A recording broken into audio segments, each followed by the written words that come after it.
Hi, and welcome to episode 19 of Tennis Volley Talk. In this episode, I will be doing an over the phone the interview.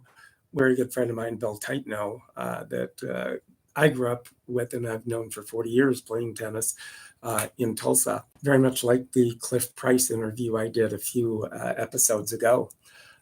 Very informative of we got into tennis, how we got to Tulsa. Gave a little bit of his, his life and what he's done with that, and something that he has a passion for.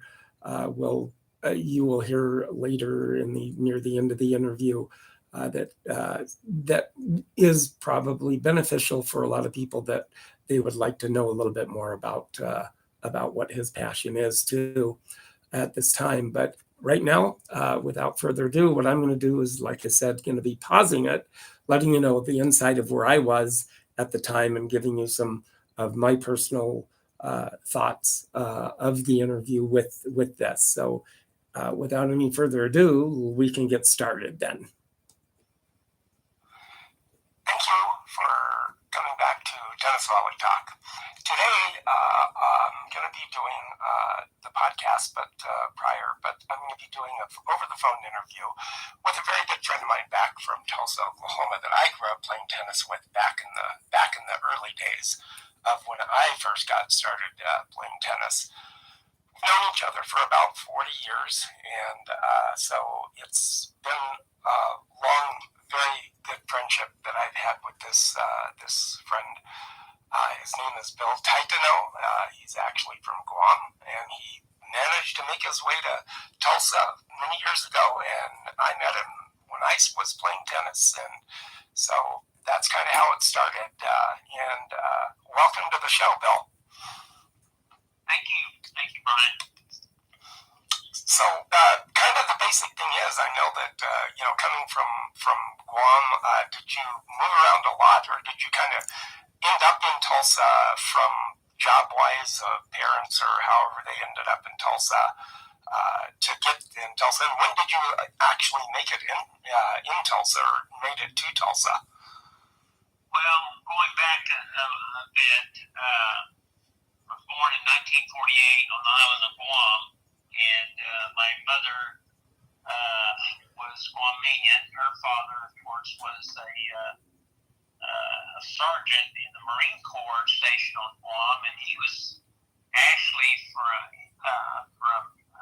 New Mexico, and but he was stationed on Guam and ended up marrying my grandmother, and of course they had quite a few kids, and so my grandfather was there when back in World War II, when Japan occupied Guam during their invasion after Pearl Harbor.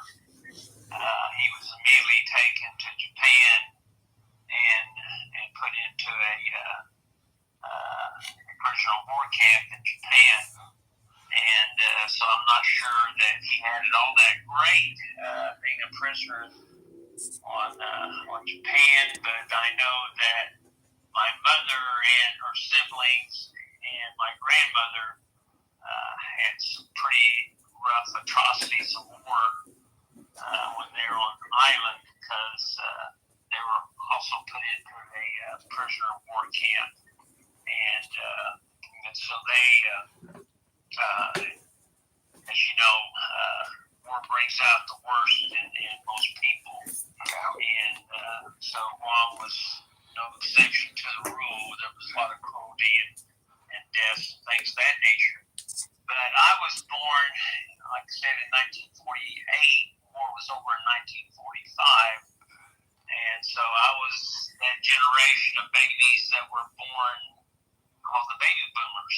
That's true, too. So after the war, everybody was celebrating, and next thing you know, we have this huge population of babies being born from 1945 clear up to 1950, and they were all that part of the baby boomer generation. And well, with that, I was in 55, so I was still within that baby boomer era, though, too. But just kind of an insight there. He's about 7 years older than I am, but still with that, I ended up being in the baby boomer era, too. My natural father was a colonel in the Filipino Army stationed in Guam. He left Guam, and when I was at the age of 3, I've never made communication with him. I've tried a few times through DNA, but of course he's long dead. Oh yeah, sure. And but at age 4.5, my mother met a guy that was in Guam doing repair work on the island.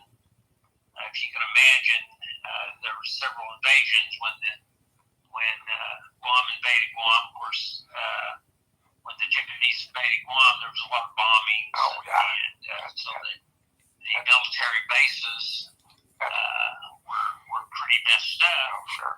And then when the Americans took Guam over from the Japanese, again, there was a lot of destruction sure. on the island, especially on the naval base and and the airport. And so this guy Lee Warrington came to Guam, married my mother, and took my sister and I both back to the United States when I was 5 years old. So that was in 1953. Oh, okay. When we came to the States, we traveled quite a bit around. I'd never been, I was used to the island culture. Mm-hmm.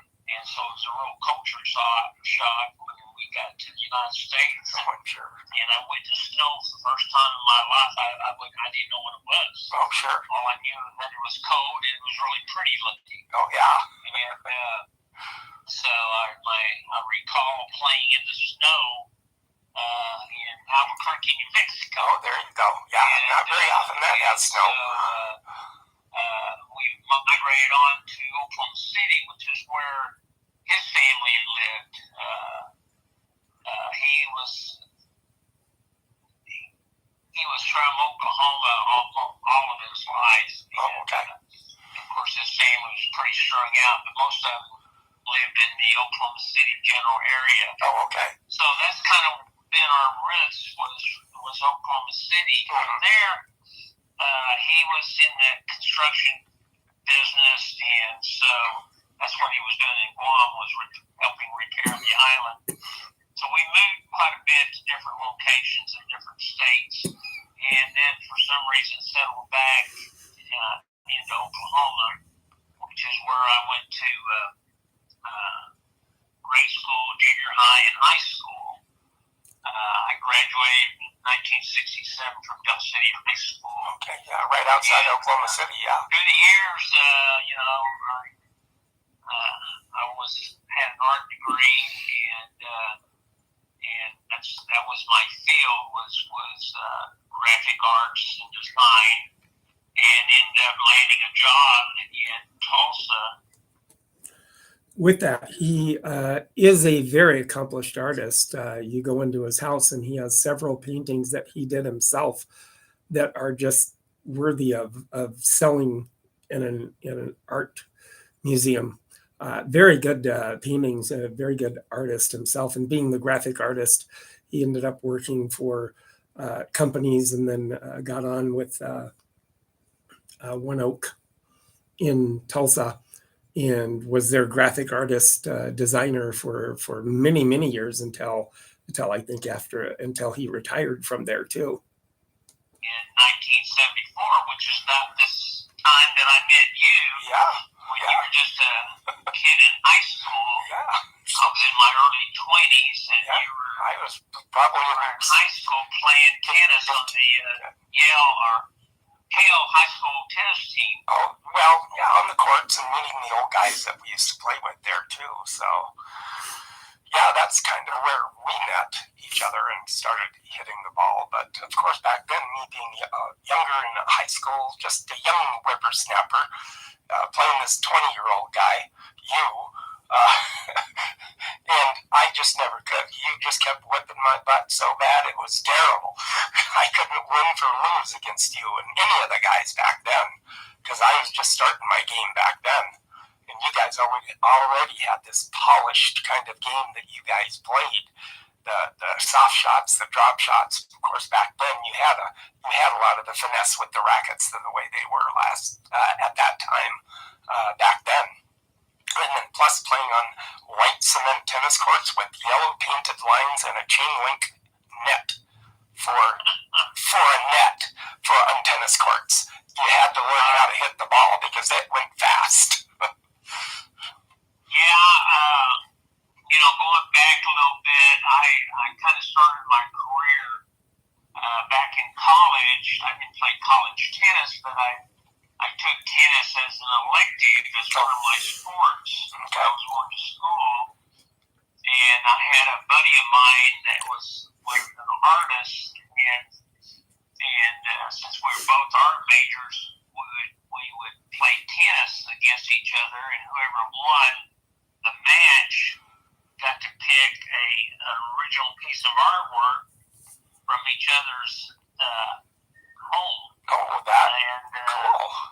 And so, needless to say, I ended up with a lot of Jack Wells originals and prints, and in other words, you won a lot.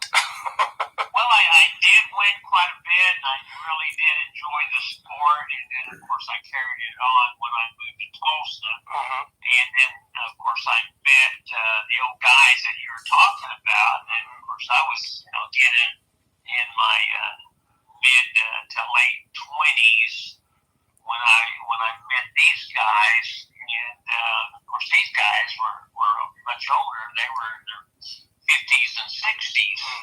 But they had the finesse of tennis playing. They didn't play any really hard forehand, severe backhand tennis. It was all little drop shots and lobs, things like that. Oh, I know. That would drive people crazy. Oh, absolutely. And of course, my style was more aggressive. I depended on my forehand, which is what I used to do at Hell High School. I'd go to Hell with a basket full of tennis balls and just practice my forehand down the line. Oh, yeah. And when I met you and Ron, you guys were playing tennis, but you weren't used to the style of tennis that these old guys played. Oh, I know. Yours was pretty much back and forth. Yeah. These guys had you running from sideline to sideline, running up to the net, running back. Yeah. So that was always kind of fun. And yeah, I could see you smiling on the sideline, going, "Oh, here goes the log. He's not going to get that one." Oh, he's not going to get that drop shot. Those were good old days. Like you said, when we played tennis, and there was, instead of a net, there was a chain link fence. Yeah. Half of a fence strung out across. Yeah. And we played there, and as I recall, we used to play years ago out at the fairgrounds. Yes, actually They had these barns that were set up, and during the winter they would put up these tennis courts, and we would play indoors, which was really kind of a treat, especially when it was below zero outside. Oh, yeah. It seemed like back then it was always colder. Oh, yeah, I think so. Oh, my Now, the gosh. barns were not all that warm. No, they weren't. They did shield us against The wind. the wind, Yeah. which was a big factor. I know, it kind of reminds you of like the barnstorming days of tennis of back then. You'd be playing kind of in a barn-like structure, and nice courts. They were kind of just painted up, right there, and put the poles up, and then there they were. And one of the guys that actually, had a key for that was Mel Strabla. That was one of the guys that played out there quite a bit too. Now, with that, I did have a privilege of being able to play at those courts one time during the winter back in Tulsa. And what they were, the 10 buildings and what they actually they were used whenever the guys or the select guys that had the keys to go to those courts and play inside. That was pretty good too. With that, so I had the privilege of playing in there once, and Mel Strabla was one of the really good player, and I lost severely to him, but he had a lot of finesse and spin and all of that, but still to have that experience to play inside when it was windy and cold out. Yeah, it was cold in there, but you had your warm-up stuff, and at least it was dry. And you got to play on dry courts during the winter. And he was a good player for his age. He had a spins and smooth game, and he could kick most anybody's, all over the court because he was just very smooth player. He had to have played sometime in high school or college or something back in the day when he went. Yeah, we had several different styles of tennis players. Mel had that nice little drop shot and lobs, and of course, so did Jim Ransom. Oh, yeah. Of course, Jim was tall, and he had those long gorilla arms, so, that's true. If anything came over the net, Jim was pretty much right there, and you would think he was going to slam the ball, but what he would do is just finessely just make it slide and put a little spin on it, and it just died. Yeah, just died right over and then, of course, Dave Harmon was the only guy I ever met or knew that would switch hands with the racket. Oh, I know. I could not get all of his shots were forehand with the right hand or the left hand. And he was equally good with each one when he was doing very it. good with that. Oh my gosh, it was. You'd think you'd have it past him, and he'd just switch his hand, and boom, you'd have the reach, and you'd put it away for a winner. He was such a good player, very consistent all the way around too. Big burly guy, and his big barrel chest and in shape, and it was like wow, amazing. And he was fairly muscular. He was kind of he wasn't fat by any means, but he was just stocky. Mm-hmm. Oh yeah, he was. And really nice guys. All those guys were just good, fun, great guys. And what I remember is that after a match, we'd take a break and drink a Coke. Yeah. Smoke a cigarette. Yeah, that's right. Some of you guys were smoking cigarettes back then. I remember. Oh my God. Yeah. Tennis and cigarettes. What's going on? We'd all sit around, drink a Coke, and smoke a cigarette. Oh gosh. Get ready to play again. Oh golly, go figure that, right? But it was interesting. We would play almost every night when everyone got off work. And then we'd play until it was dark. Oh, yeah, absolutely. And then on weekends, we'd play Friday, Saturday, and Sunday. Oh, absolutely, we would. Oh, my gosh, So there was so much tennis playing. Yeah. Back in the day, and what I remember most is that the shoes that we wore just wouldn't hold up. Oh, no, they wouldn't. We would wear them, wherever we were either dragging our feet or pushing off. And so the tops of your shoes would look brand new, but then the sole would have a hole in it. Yeah, hole right in the toe. Depending on how you pronated. Oh, yeah, that's true. Absolutely. And any given day, if you went up to Hale courts on a Saturday, you would be guaranteed, because everybody knew everybody, but then the young guys that came up there, all the old guys knew them, that they would come up there and be waiting for a court, and sure enough, they'd all be playing doubles, and then one guy would quit and say, hey, come on, fill in, and then you'd fill in and be playing doubles and you'd switch off, and another guy would quit, and then the other guy would he'd go and play another doubles with other people, and there would not be a court ready until at least 4 o'clock in the afternoon on a Saturday. And then that's when everybody finally wound down and finished their play. Yeah, I remember when we started playing at Hicks Park. Mm-hmm.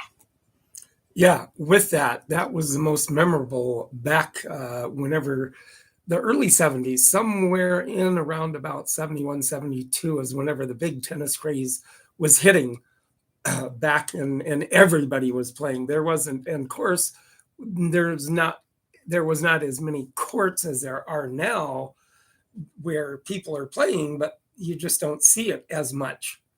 Now there could be probably as many people playing, but they just had less courts, so more people congregated to the local high school that I went to, and then they played all day Saturday. And if somebody came up to the courts and didn't know anybody, they were not going to get a court until later that day. So that's kind of a reasoning behind that. But then also going over to another court, Hicks Park, that we all had a group that we played tennis with over there too. In Tulsa, we would be there at the crack of dawn. Oh, darn near, yes. Because if you played on, there was no time schedule on the court. Mm-mm. And so whenever we get through, we'd end up having just kind of a mini tournament going on. Mm-hmm. We would have four of the 8 courts playing a little tournament. Whoever won that match would play against another team and vice versa. Mm-hmm. And so I remember that around noon we'd all take a break, and then remember we would all go to the Subway shop, and get a Subway sandwich and sit around and talk and talk about the game. Oh, sure. Turn around and go back. Yeah, that's what we'd do. Would get up the early morning, get out there on the court, and do that. But with this, you YouTubers, you be sure and just look for Tennis Volley Talk. If you like what's going on, leave a comment what you'd like for me to do on the tennis podcast. Racquet of the Day will be coming up here pretty soon, so you podcasters, be sure and look and see what I'm talking about. Not only hearing, but you can be able to see on my YouTube channel, Tennis Volley Talk. So be sure and go there, leave a comment, and let me know what you think of that aspect of it. With that, it was always good. You just got that opportunity to play all day long back then, because you didn't really have any job that you were doing, or you worked around your job that you had at the time. Back then, it was more a part-time job for us younger guys, more of the full-time for the guys that were already had the jobs and everything. Yeah. Play until it was dark. Yeah, play until it's dark. Till it's dinner time, go home and eat dinner, and then maybe, if you're lucky, you might go out there about 8:30 or so and still play until about 10. That's when the lights went out there at Hicks, I believe, 10 or 10:30, something like that. But yeah, you'd play all day, every day, practically. That's what kind of got my game going, is because I was able to do that when I started back in junior high, and could play all day, every day, with friends of mine. And that's what kind of got my formidable kind of years started with playing tennis myself, and playing with and meeting the old guys at the tennis court too. I mean, even back then, you remember Dwight Daly and Jan Daly, the married couple that used to play? Oh, yeah. Now they were the nicest people and nicest couple you could ever even meet. And even back then, they were both music teachers, and they played in the Philharmonic Orchestra. And one day, they asked me, they go, do you like dogs and cats? And I said, yeah, I don't mind. They go, well, we go on vacation a lot during the summer, but we're looking for somebody to house sit our house and take care of the pets.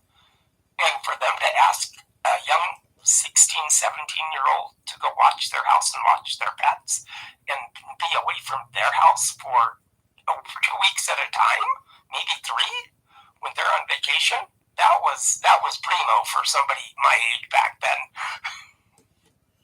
And I'll tell you, that was a fun experience. I was able to do that for them. It was just a fun experience to be able to do that. But back then, it was all the matter of knowing the people that you grew up with and having that kind of friendship with everybody, in order for them to trust somebody to do that. Plus getting extra money from whatever job I had at the time. That was always a plus thing too. Well, that was a lot of trust. Oh yeah. And back in those days, unlike today, a handshake meant everything. Oh, that is true. That handshake meant everything back then, and the trust was there, and and I had the opportunity and the pleasure to be able to babysit their house for at least 2-3 years. That I was able to do that, and it was so great to be able to do that with them or for them, as they were free to go and do what they wanted to do on vacation and everything. So, but even with that, even playing at Hicks, you had to get out there at the crack of dawn, because by the time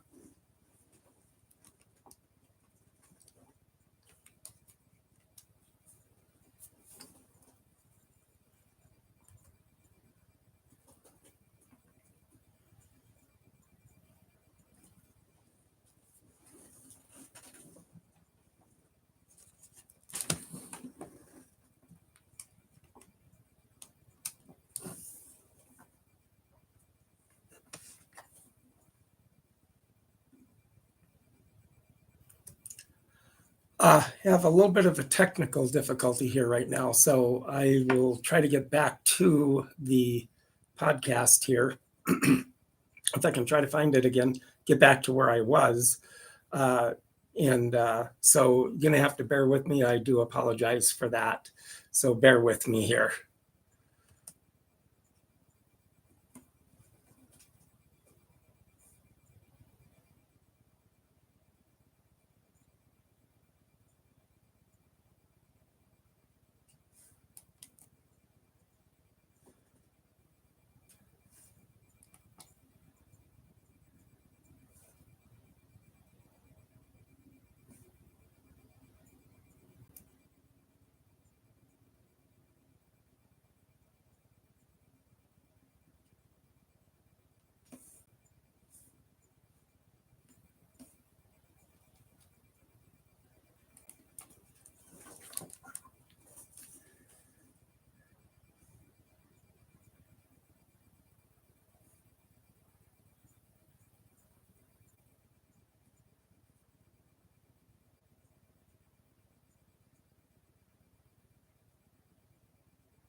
Sorry about this. I do apologize.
Tennis Volley Talk.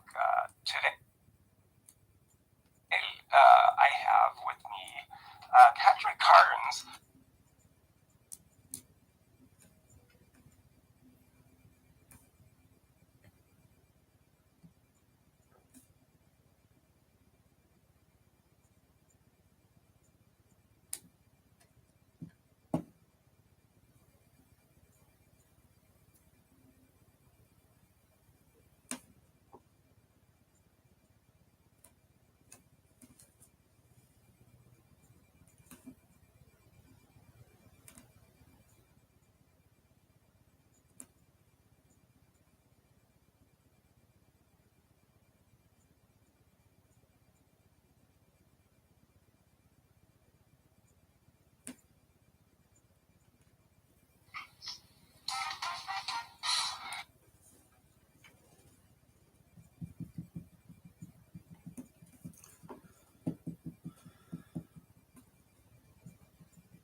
Until the roles reverse. Yeah.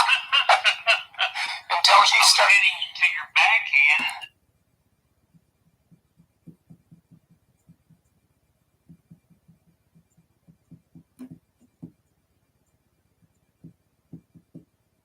tennis myself, and playing with and meeting the old guys at the Hale courts on a Saturday. You would be guaranteed, because We would be there at and then maybe if you're lucky, you might go out there about 8:30 or so and still play until about 10. That's when the lights went out there at Hicks, I believe, 10 or 10:30, something like that. But yeah, you'd play all day, every day practically. That's what kind of got my game going, is because I was able to do that when I started back in junior high, and could play all day, every day. With friends of mine, and that's what kind of got my formidable kind of years started with playing tennis myself, and playing with and meeting the old guys.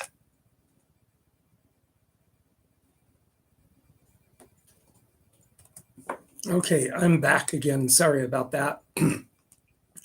Something happened. The power went out of this, but anyway, I do apologize.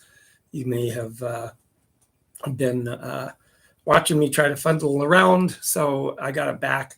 So here's the starting, and we're talking about Hicks Park and where we played, and being out all night long and all night and playing and meeting all the old guys that we played tennis with. So this is the here it is, and starting up again with that and what Bill was saying. High, and could play all day, every day. With friends of mine, and that's what kind of got my formidable kind of years started with playing tennis myself, and playing with and meeting the old guys at the tennis court too. I mean, even back then, you remember Dwight Daly and Jan Daly, the married couple that used to play. Oh yeah. Now they were the nicest people and nicest couple you could ever even meet.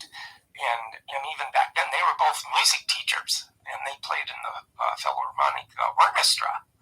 And one day they asked me, they go, "Do you like dogs and cats?" And I said, "Yeah, I don't mind."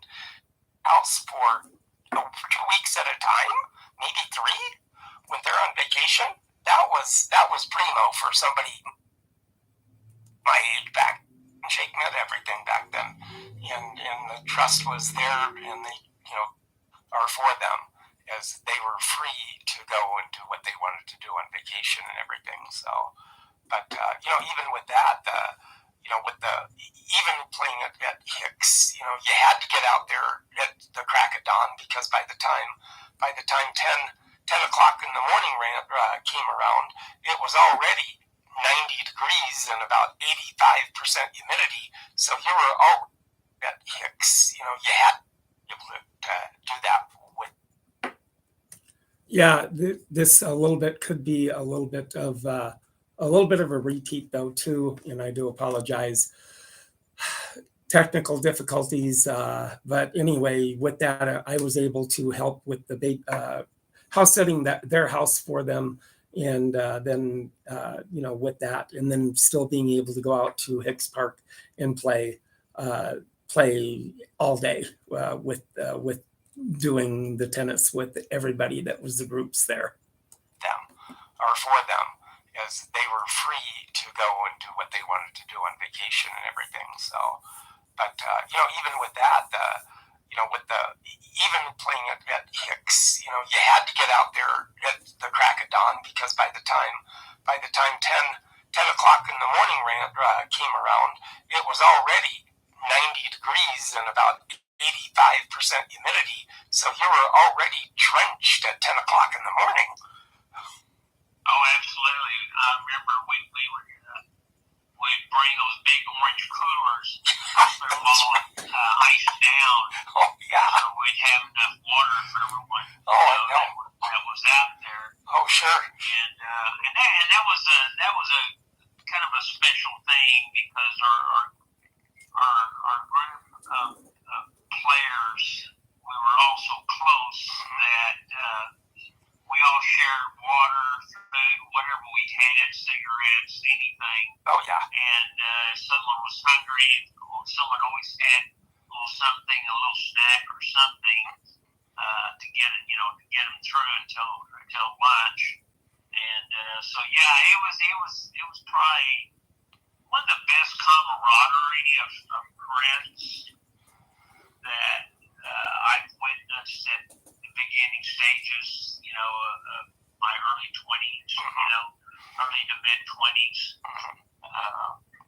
It was all good. Oh, it was. And just to be able to be the younger back then and have all those old guys like take you under their wing, and even you taking me under your wing and going, okay, I'll show him how to play tennis. I'm going to keep kicking his butt.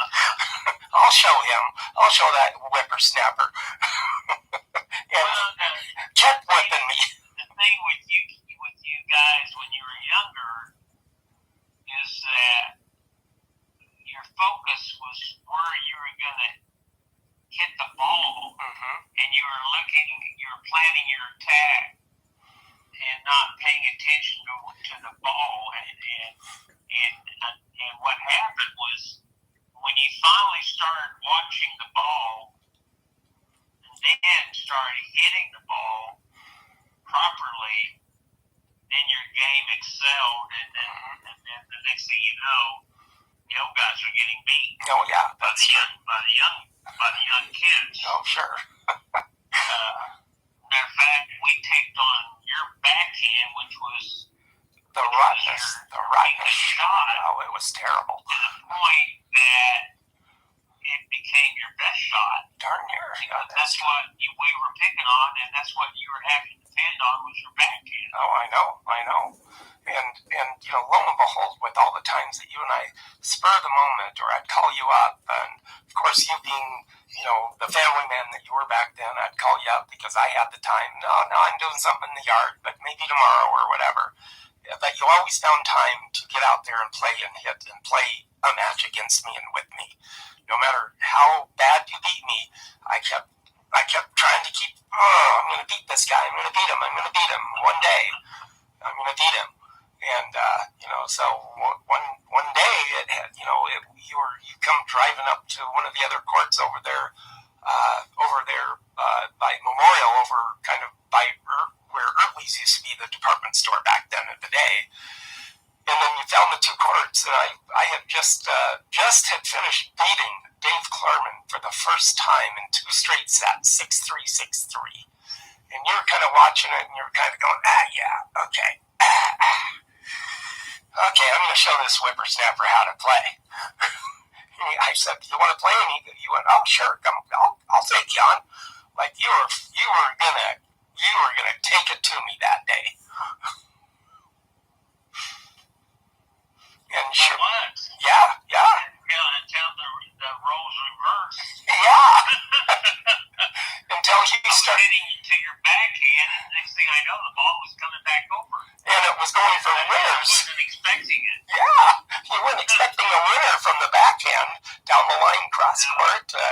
like, what the heck is going on? And I think, lo and behold, I think I ended up beating you 6-3, 6-4, or something like that.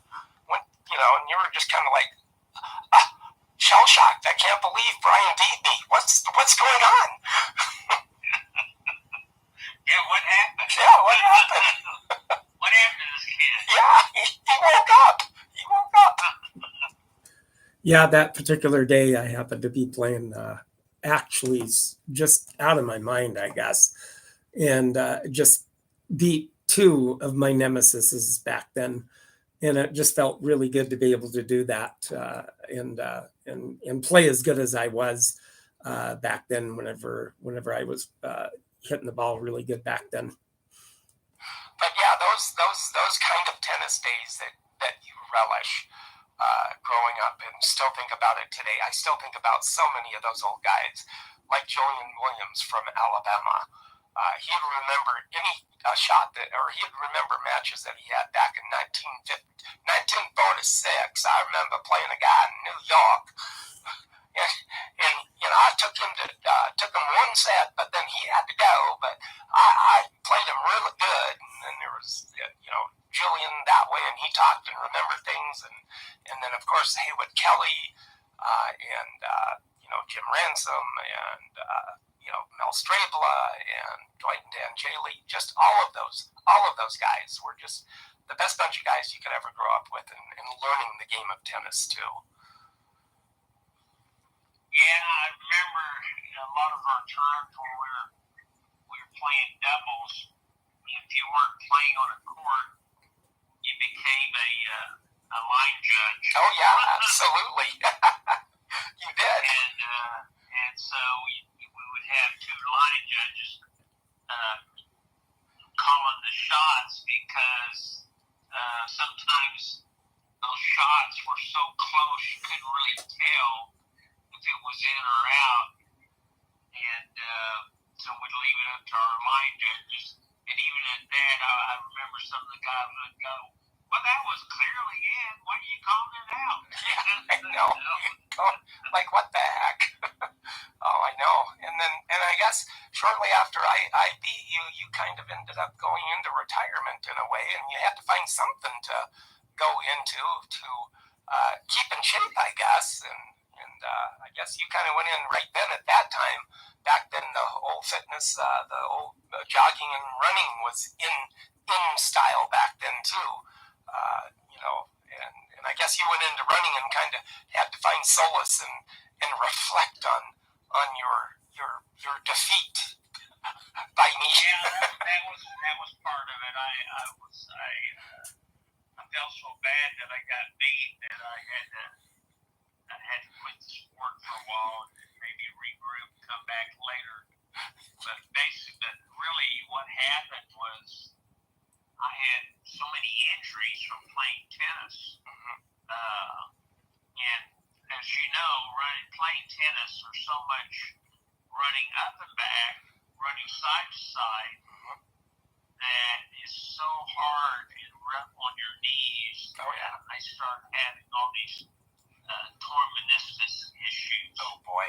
And to a point where it was hard for me to even walk because my knees were so damaged. And so I took up running as a sport. And so I actually started running right when in my 30s, and then I really got involved in the running in my 40s. And again, it's just like any other sport. You keep doing it long enough, then that becomes an issue. Yeah, and that's gonna give out on you some way or the other. Yeah, then we're kind of the same kind of people where you kind of get into doing a sport, and you go to the extreme with it. Absolutely. I was all out. It's not just you go out and play. You stay out there and you play a lot. So you're playing every day. Yeah. And that's just a whole lot of wear and tear on your body. Oh, it is. So the running kind of paralleled that. Yeah, absolutely. It did. Next thing you know, I'm having shin splints, fractures, not just on my legs, but on my feet, my metatarsals. And so my running went from doing 5Ks to doing marathons. And so I had to do some cross training, and a friend of mine ended up bicycling. Yes. And I kept thinking, why can't I stay up with these guys? Because I'm in shape, I'm fit, I'm a runner, you know, I work out all the time. Why are these guys dropping me on a ride? Why can't I stay up with them? Oh, sure. And what I learned was it was a total different cardiovascular that you're using when you're cycling. Oh, sure. Than you do with running. And of course, everything is a key factor. With tennis, it was the racket, having the right racket. Yeah. With cycling, it was having the right bike. Oh, yeah, absolutely. It was having the right bike with the right gear. But, you know, when I first started cycling, I really didn't know anything about the bikes other than you pedal it and you just go. Yeah. And back then, the gears were usually had 2 gears in the front, and then you would have a cassette in the back, and it was usually a 5-speed, 5 to 6 speed, and your shifters were called down tube shifting, and there were friction shifters. Sure. And those were the older bikes, and of course now the newer bikes are unbelievable because the older bikes weighed about 24, 25 pounds. Oh, yeah.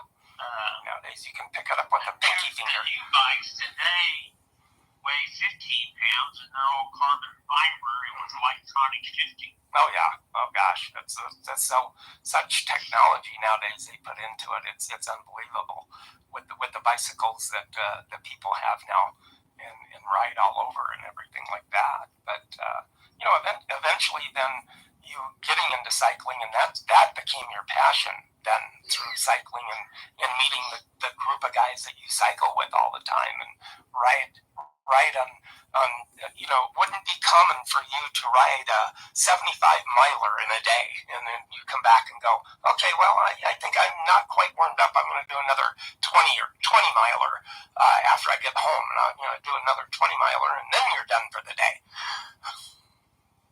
Yeah, that was again.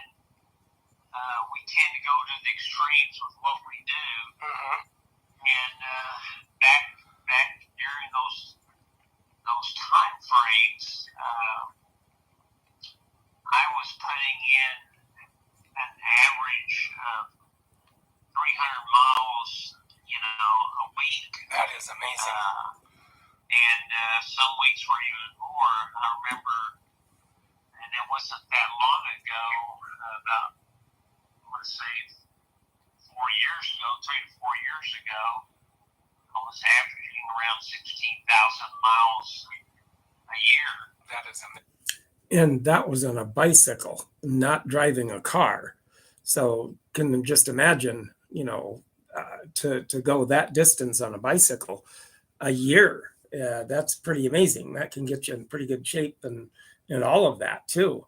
But pretty amazing in itself. And he will be getting into here in just a little bit of what his passion is and what he stood for in what they did with the naming of the team that he belonged to on the Race Across America too. So I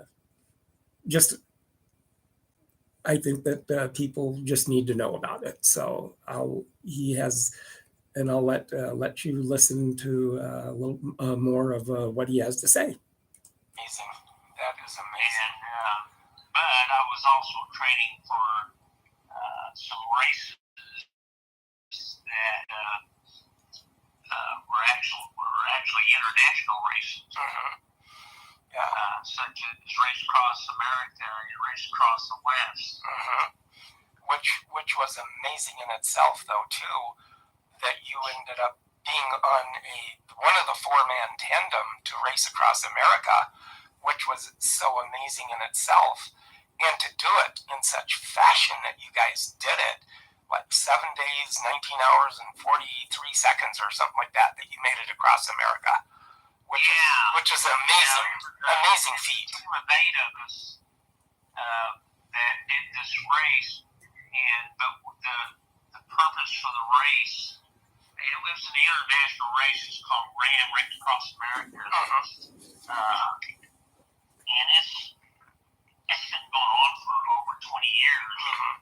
And so it's an international race. You have people from all over the world that does this race. Oh, absolutely. And we thought what a great venue to use to raise money for suicide awareness. Oh yeah, absolutely. That's one of those passions that is in your heart too, that you started that with Team Suicide Prevention, which is such a well organized respect of what that is all about, because you've been kind of a victim of that with your daughter. We won't get too much into it, but that has happened. But that was your passion and got into it, which got me into it, and I still promote it to this day, even in Minnesota where I'm at. And I talk to people and tell them, go look on the website for Team Suicide Prevention out of Oklahoma. Look for my friend's story, and you'll get hooked. And that's a very good organization to be able to start and belong to. Yeah, I'll touch a little bit about that, Brian. Back in 2016, I lost my daughter to, she was a victim of a murder-suicide. My son-in-law used to have millions of dollars, and he felt that money was his power. And when he lost all of his money day trading, he lost his power and his self-confidence, and everything else kind of took a downfall. And when that happened, he went into a really deep, dark hole. This guy was exceptionally fit. He was about my height, but outweighed me by about 20 pounds because of 20 pounds of muscle. He was a gym freak and worked out all the time. But when he lost all of his money, he regressed back, and he really looked more like a homeless person. Oh, and I say that because for the most part he was homeless. He had reached down to his lowest depths, that he lost all total confidence within himself. Yeah. His depression was so bad that he couldn't go to work, he couldn't do anything, and he started resorting towards alcohol and drugs, which even brought him down even worse. And when he had reached out to me,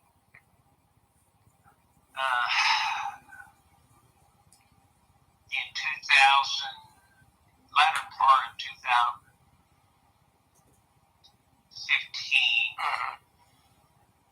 he was kind of going through some depression, and I knew that he was in trouble emotionally. Yeah. And at that time, the only thing I could offer him was to give some crisis centers a call and get him some help. Oh, sure. They would provide counseling, and of course, this all took place on the island of Hawaii, and which is probably the worst place to be at if you're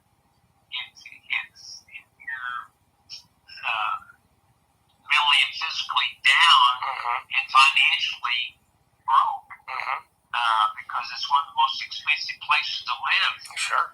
And At one time he lived in Princeville, which is the upper part of the island, up on the upper level of the island, and that's where all the movie stars, all the city lives, and he was within that mix of people, and the places where he was tipping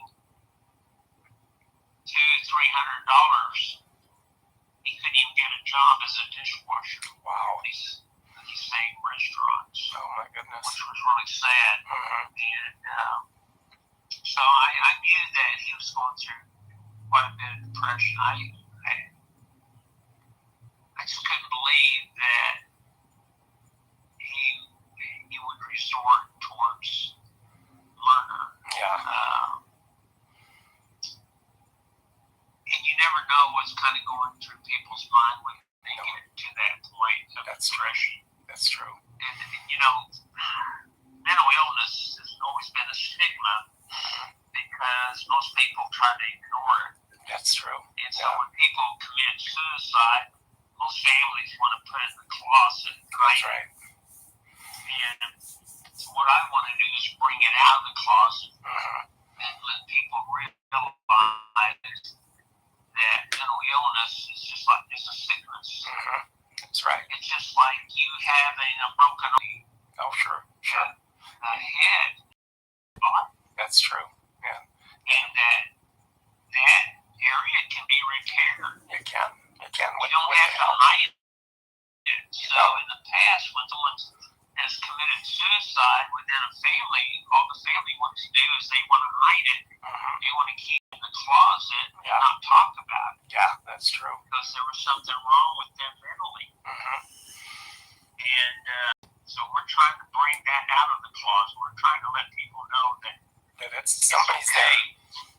If your mind is hurt or injured. Oh yeah, absolutely. It can be fixed. It can be repaired. It can. And a lot of our members that are on Team Suicide Prevention right now have dealt with suicidal tendencies.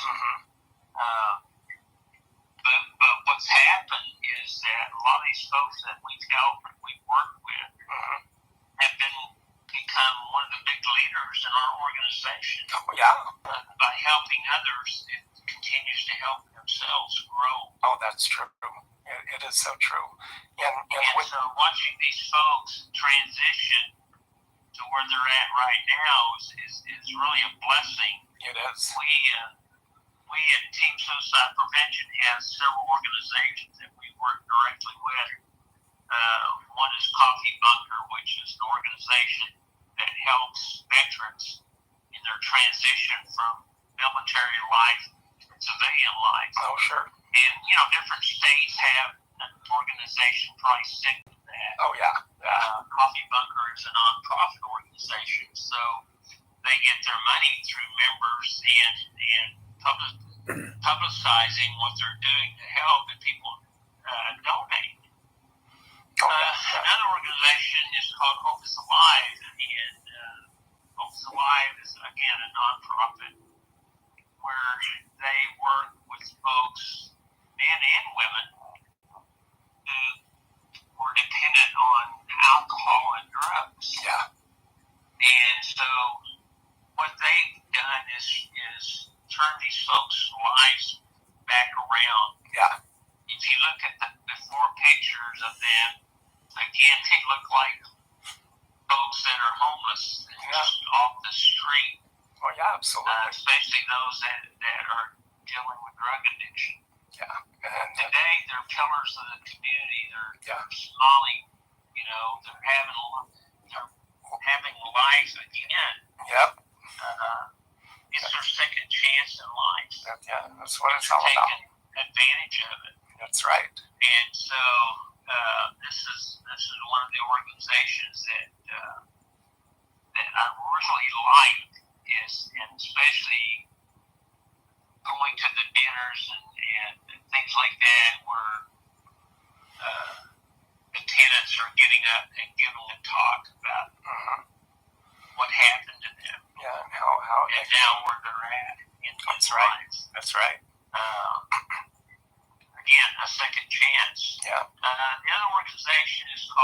Opus Oxygen. And Opus Oxygen is founded by a friend of mine, Linda Pulver, and the reason she set up this organization is because she had a daughter that made several attempts to commit suicide. And because of that, they really started studying and working and getting her help, and they finally got her to a point where she was living life again. Oh, that's good. That's Today, very good. you know, she's a mother and has got a good stable job and doing great, and it was because her parents knew that she needed help. Yeah. And they were persistent about getting her help. And you know, part of the problem with a lot of parents dealing with kids is that parents will always say, "What's wrong with you?" instead of saying, "What happened to you?" Yeah. Because what happens to you is the key factor of finding out what's wrong with you. That's true. What happened is keeping what's wrong. Yeah. Oh, that does make a lot of sense in that respect with that kind of organization with that and your organization, Team Suicide Prevention, too. Well, basically, what we are now, Brian, is we're actually liaisons. We use cycling as a venue. Oh, yeah, that's true. For suicide awareness. Oh, yeah, absolutely. Just like Race Across America, Yeah. we raised $94,000. Oh, that's amazing. We didn't raise that much money. We raised about $34,000 for Race Across the West. But again, all these funds are going in to help different networks. That's right. I was just called the other day about a workshop that's going to be in the Tulsa General area, and it's put on by the Oklahoma Mental Health Association. Yep. And what they're doing is that right now we have a hotline, and it's 988, just like 911. That's what it's called, 988. And it's for mental health and suicide awareness. So if you know anyone that's suicidal or having issues or problems, Oh, sure. you just dial 988. Okay, that's a good idea. So the people that answer those calls are usually from an organization called COPE, and they're nationwide. Okay. But what's happened is because suicide and homicides have doubled in most states, including Oklahoma, that these 988 numbers are just totally inundated with calls. Oh, I'm sure they are. So what they're doing is they're going to start training the liaisons to work with these people and guide them in the right direction. Oh, sure. To help these 988 callers, because there's so many. Like I said, they're totally inundated with all these calls that sometimes they're not able to help that specific person. And let me tell you, when someone is suicidal, time is of the essence. That is true. 5 minutes could be life or death. That's right. To that person. That is correct. Because usually what happens is the ones that are suicidal feel that no one cares. That's right. That they're alone. And what we're trying to tell them is they're not alone, and that we care. That's absolutely. And we're willing to do something about it. Yeah.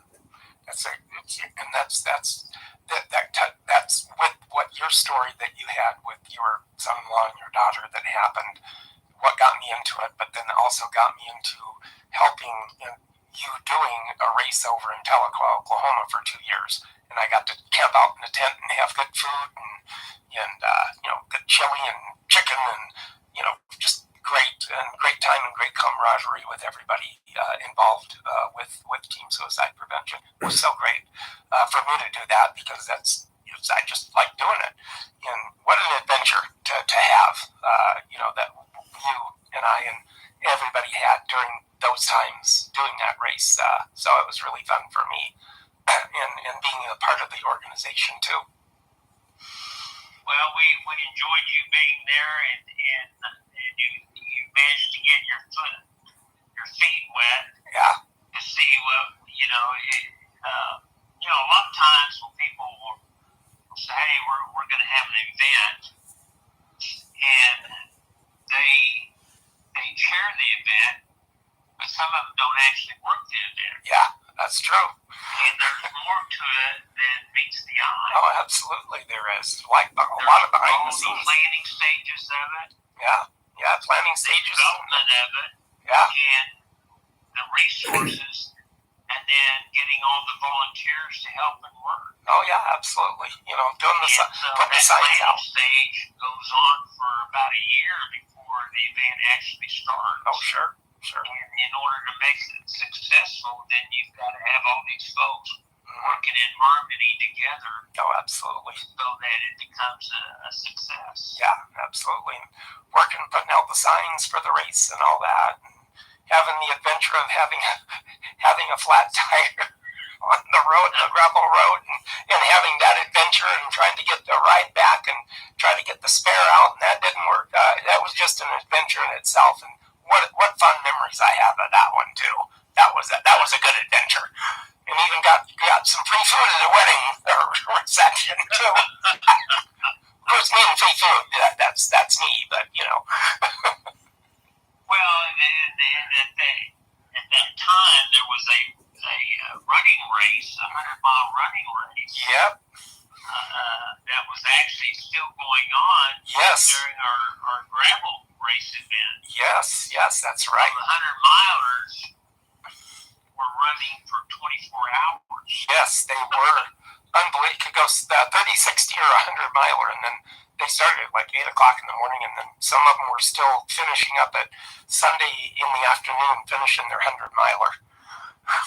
Unbelievable. That's some dedication for a runner. But with that,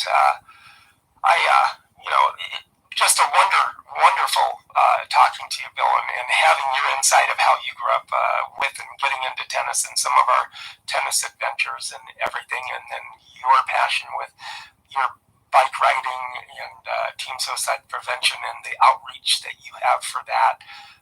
Something that is in your passion with what you grew up with in your life with that.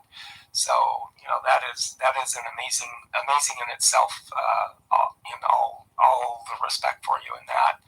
But I do really thank you for joining me on my podcast, Tennis Volley Talk, and I hope to get back to Tulsa sometime soon, and come see you and take it from there. Well, I appreciate it, Brian. The only thing I want to leave a message to folks is that a lot of people will say, "Well, I'm too old to do that." No, too old. Never too old. No. Age is a state of mind. That is true. It's just a number. It is just a number. If you're able to move, you're able to do anything. You may not be able to do it at the consistency and the power and the speed that you were doing it in the past. Oh, sure. But you can still do anything you want. Oh, yeah. It's just a mindset. That is true. But I thank you so much, and this is everybody. Be sure to watch the podcast on YouTube. My tennis podcast. A little bit of extra stuff today with Bill on that with Tennis Volley Talk on YouTube. And I encourage everybody, leave me a comment, what you thought, what do you want me to talk about. And later with that, you're going to see the racket of the day on the podcast, where I'll be talking about a racket. And then that's also for you podcasters out there, that if you want to look and see what I talk about with the racket of the day, you can go to my YouTube channel, Tennis Volley Talk. But I do appreciate it with Tennis Volley Talk. And thank you so much, Bill. And a pleasure talking to you again. Absolutely. You have a good day, Brian. You too. All right. Bye-bye. Bye-bye.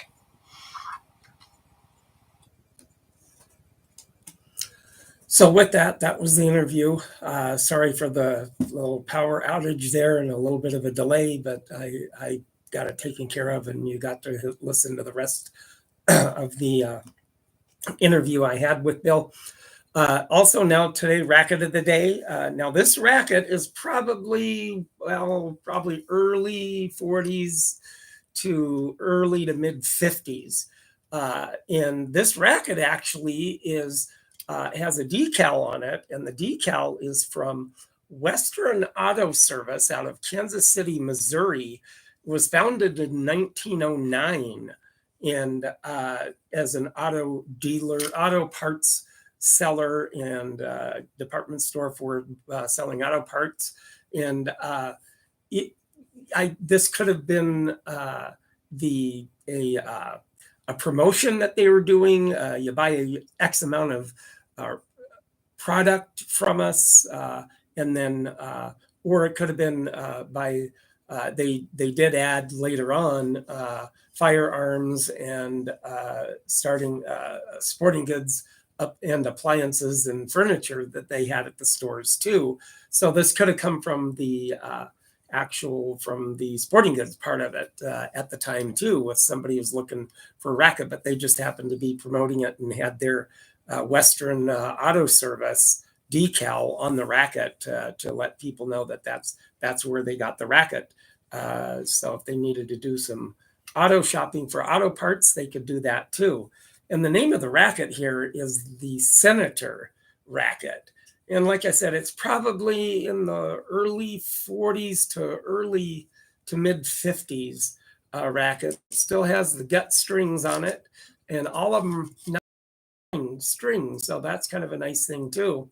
And they, and actually in 1988, Sears bought Western Auto, and then they sold it to Advanced Auto Parts.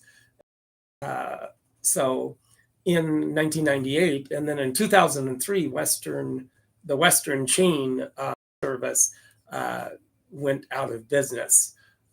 But with that, that's the racket of the day. So, but like I said, you podcasters, if you want to see what I'm talking about, go to my YouTube channel, Tennis Volley Talk, and you can see what I'm talking about with the racket that you're looking at right now, the Senator, and it had the decal, and it was through Western Auto Service at the time out of Kansas City, Missouri.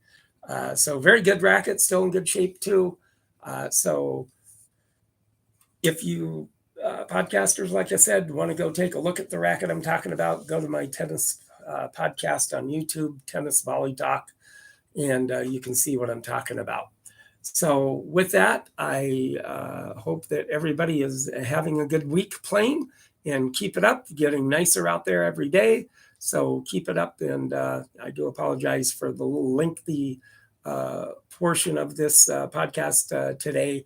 So, it's a little longer than I thought it was going to be, but it was still a fun thing to do. So be sure and go to the YouTube Tennis Volley Talk, give a comment, let me know what you think, what you want me to talk about, anybody that may see this, and also you podcast, let me know too. Going to YouTube Tennis Volley Talk if you want to see the racket of the day, what I'm talking about. So I thank you, and everybody keep up a good tennis week and keep on playing. Have a good day.